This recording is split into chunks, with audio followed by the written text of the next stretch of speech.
Thank you to the American Philatelic Society for their support in the making of this video. For information on membership and APS services, visit stamps.org.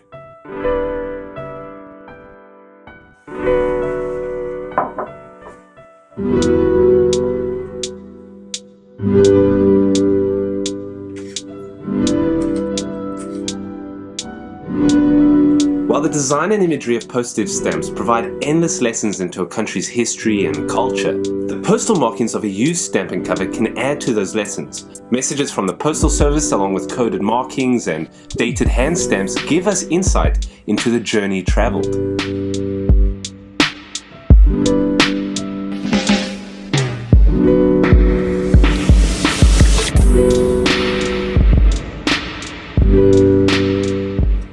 Now, don't get me wrong, I love mint stamps that have never been used. Ones that are as crisp and untouched as the day they were intended for use are great items to collect and explore. They give you the ability to really examine the artwork and appreciate the love and effort that went into the creation of the stamp. But there is something to be said about a stamp that has gone on an adventure.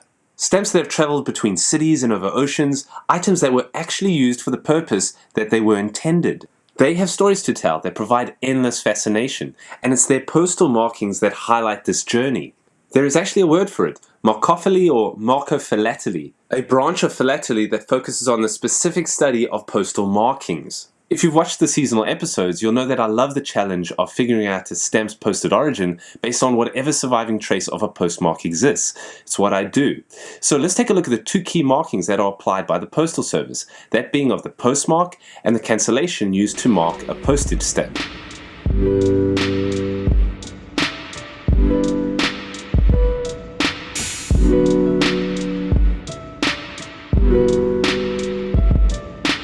But cancelling does more than mark the stamp. In the circle is the name of the post office, the time the letter was cancelled, and the date on which it was cancelled. This is called a postmark. Now, the idea of the postmark goes way back, long before postage stamps, almost 180 years before the penny black, the first adhesive postage stamp. And while the concept of stamping the date on an envelope is so simple, it was brilliant for its time. I would argue that its importance to postal history should be up there with the penny post reform because it was a simple and effective mechanism that enabled the postal services to improve. Known as the bishop mark, a simple circle with a day and two letters for the month were stamped on the back of the envelope. This indicated the date that a letter was received by the post. The idea was put into place in 1661 by the Postmaster General of England, Henry Bishop, hence the name Bishop Mark. Henry Bishop's goal was to prevent a letter from getting delayed or held up at a post office for too long. Postal workers can now see how long ago an item was mailed. Having the date of posting recorded on a letter helps to sort and prioritize the mail. It also gives the ability to measure the amount of time that mail typically takes from being sent to received via different routes. Now, I'm sure this not only helped to move the mail by calling out which letters were sitting for too long in the post office, it probably also had an impact on the receiver because, remember, this was a time when the receiver had to pay for the mail when it arrived. Now the receiver can see very quickly the date that the letter was sent before committing to pay the postal worker. If the letter was sent 4 weeks ago but they saw the person yesterday, do they really need to spend the money? They could actually refuse it.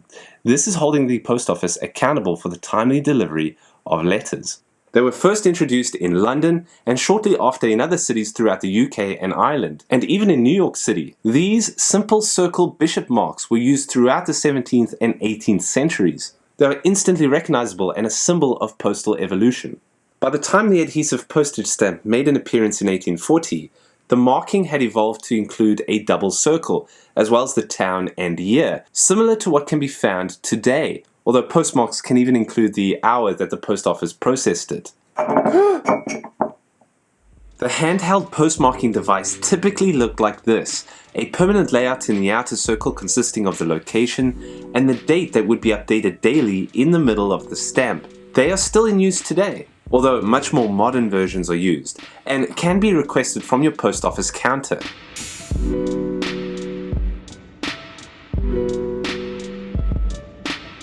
It used to be common practice for post offices to apply their postmark to the letter as it made its way through the postal network to the recipient. This allowed traceability, and covers consisting of postmarks from the various post offices on its journey are very fascinating items to study. Some post offices still do this. One of my viewers in Russia, Dmitry, shared with me an image of a letter that I sent him where I typically place my bogus cancellation on the back of the cover. 2 other Russian post offices applied their postmarks as it made its way en route, which I thought was pretty cool. Another viewer, Mike, in Florida, sent me this specialty of his, a jumbo cover. A large envelope that is treated almost like a painting canvas, decorated with neatly placed stamps and taken to the post office to get hand cancelled and then sent my way. You could say that the postal journey is completing Mike's artwork. After I posted an image of it online, Mike pointed out that my post office made an effort to apply its postmark on the cover as well. And now I realize that they've actually done that on a number of the items that were sent my way. That's really awesome.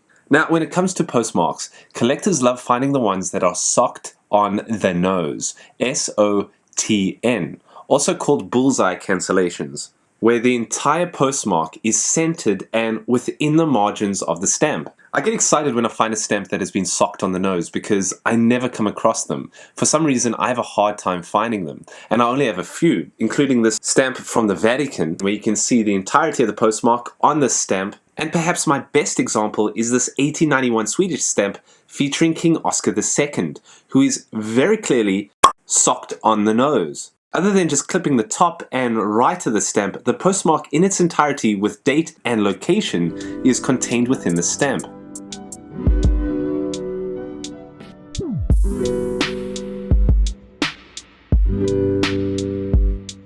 Now, this brings us to the cancel. Separate from the postmark, the cancel's primary use is to deface the postage stamp.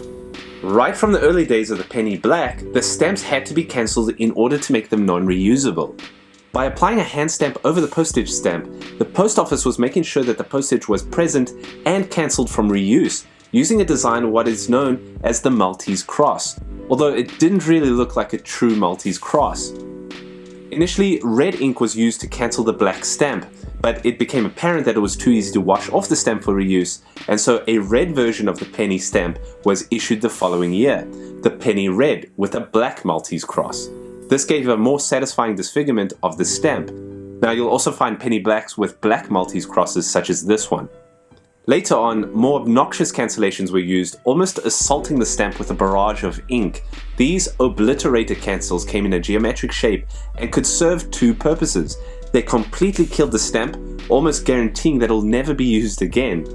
And several of them came with information, a code, indicating the post office where it was applied.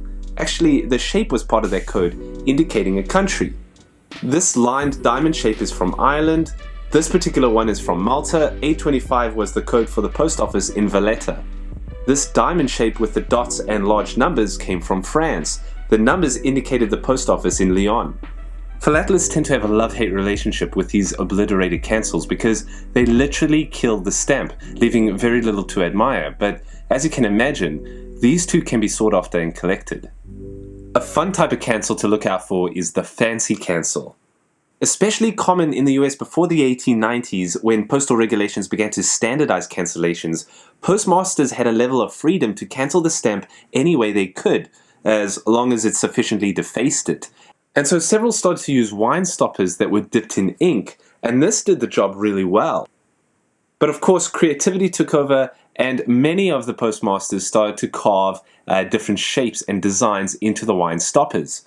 Eventually they were made from wood and other materials, but special holiday ones were carved, shapes, shoes, people, patterns, animals. One of the most sought after fancy cancels in the US is a kicking donkey. And so there are thousands of fancy cancels to look out for and collect.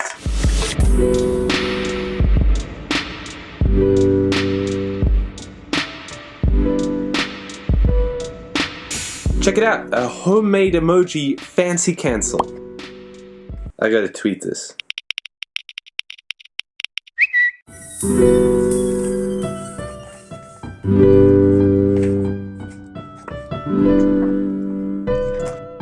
I've seen these types of cancels also referred to as dumb cancels, dumb as in mute, and they have also been referred to as mute cancels because they don't speak, they have no information. Like my emoji stamp, while it is cool and fancy, it doesn't speak, whereas these coded Obliterator cancels are not mute. They give a location. I guess that means any cancel that accompanies a postmark and doesn't have a slogan attached to it is really considered a dumb cancel.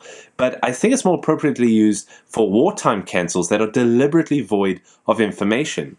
These postcards were sent by soldiers in the First World War, and they have a fancy type cancel that bears no information along with no postmark. The recipients don't learn about their loved one's location, and should this end up in enemy hands, no location would be given away by postal markings. The cancel is saying nothing. It's sworn to secrecy. Now, as we have already seen, a postmark can be used to cancel a stamp. That is typically the case today if you go into the post office to get your mail hand cancelled. But it used to be two separate efforts, cancelling and postmarking a stamp. As you can see by this cover, the cancellations are over the stamps, while the postmark is quite separate. But for a period of time, pre-1940s, duplex cancels were common, where the postmark and the obliterator were on a single hand stamp. So the postal worker would achieve both requirements of postmarking the letter and cancelling the stamp in a single action. These covers appear to have duplex cancellations. Of course, machine cancels further remove the burden from postal workers by applying cancellation bars and a postmark en masse. Here is actual footage of a postal worker operating a machine cancel in 1903.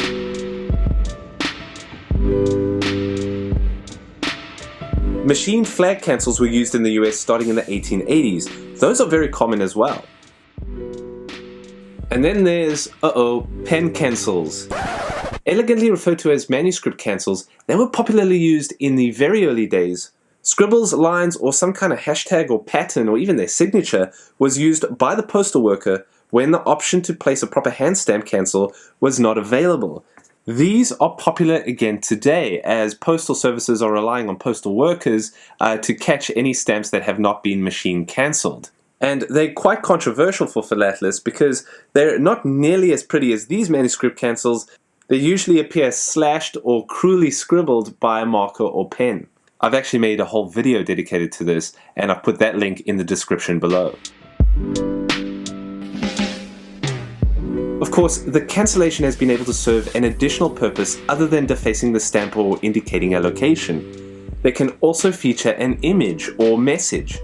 Pictorial cancellations can provide the image of the location or special event.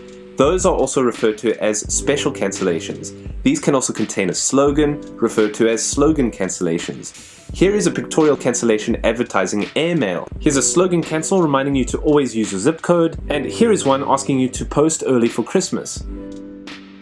There are also first day of issue cancels. On a stamp's first day of being issued, collectors love to send an item through the mail or just have a blank envelope cancelled on that day with the stamp.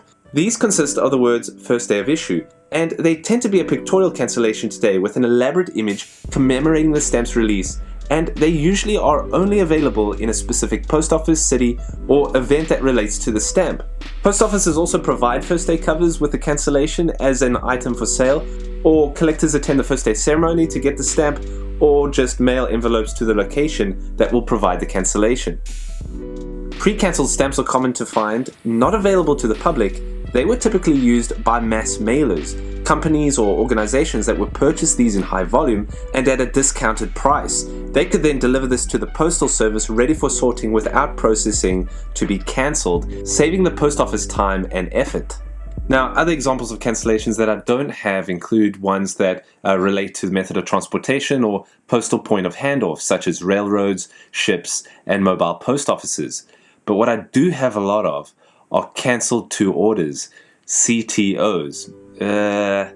Not the favorite for serious philatelists, but there are mixed opinions on them. CTOs, or cancelled to order stamps, are stamps that have deliberately been cancelled by the postal service and sold as used below face value, even though it did not get used in the postal system. These will have very clear and perfect postmarks, and they may even have gum untouched on the back of the stamp.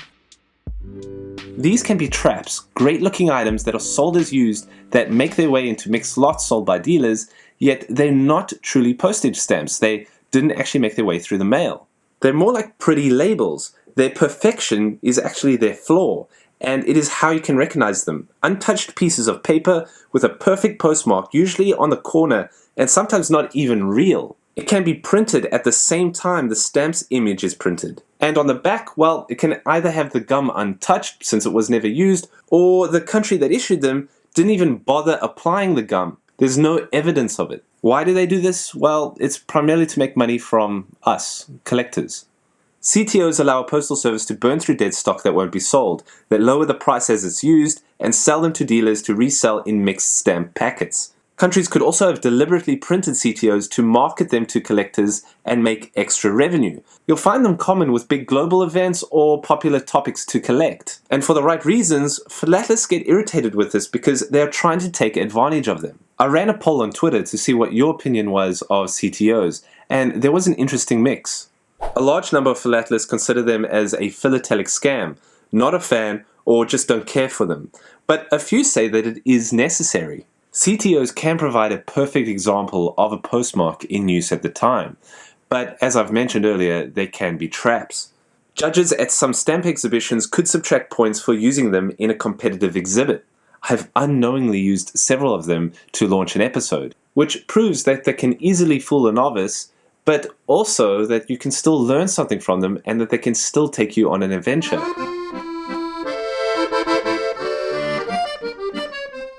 If you haven't already done so, go watch my episodes. One of the questions that I get a lot is, how do I research a postmark? And I don't really have a good answer for you other than that I just wing it. If I cannot read the postmark because the ink is faded, I take a photo of it and use my video or photo editing software to change the contrast, lighten it up, and see if there is anything that my eyes cannot pick up. There are free sites and applications online that will do this for you. Upload an image of the stamp or postal stationery and they will enhance any invisible ink markings. I'll leave a link to one of those in the description. For postmarks that have partially listed towns or just a few letters, these I find the most fun. I look online and download a complete listing of municipalities or post offices. I then just simply search using a lookup tool for that string of 2 or 3 letters, or for any towns that could match the combination of visible letters. Sometimes it's just one town that matches, sometimes it's several. I look for any additional remains of letters that could help and close the case. I also reconstruct the postmark using simple software and tools such as PowerPoint. I overlay those images in my videos. Sometimes it's the building of the postmark that helps me actually identify the town. If you're looking at letters that you're not familiar with, like the Cyrillic alphabet, there are online keyboards that you can use to match the letters. There are of course translator apps, Google Translator. I also use the camera feature on the Google Translator app to help me translate stamps and postmarks. It doesn't always work, but it is another great tool. I've also resorted to asking the online community after I've given a go and all else fails. And they have on several occasions steered me in the right direction and even gotten me an answer.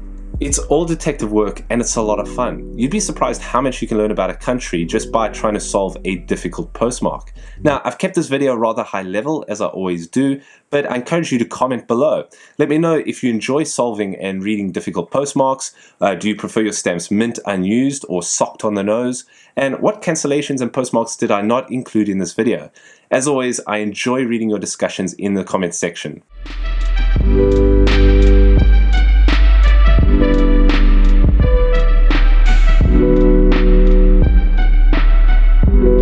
Thanks for watching. Several more videos to come, so make sure to subscribe.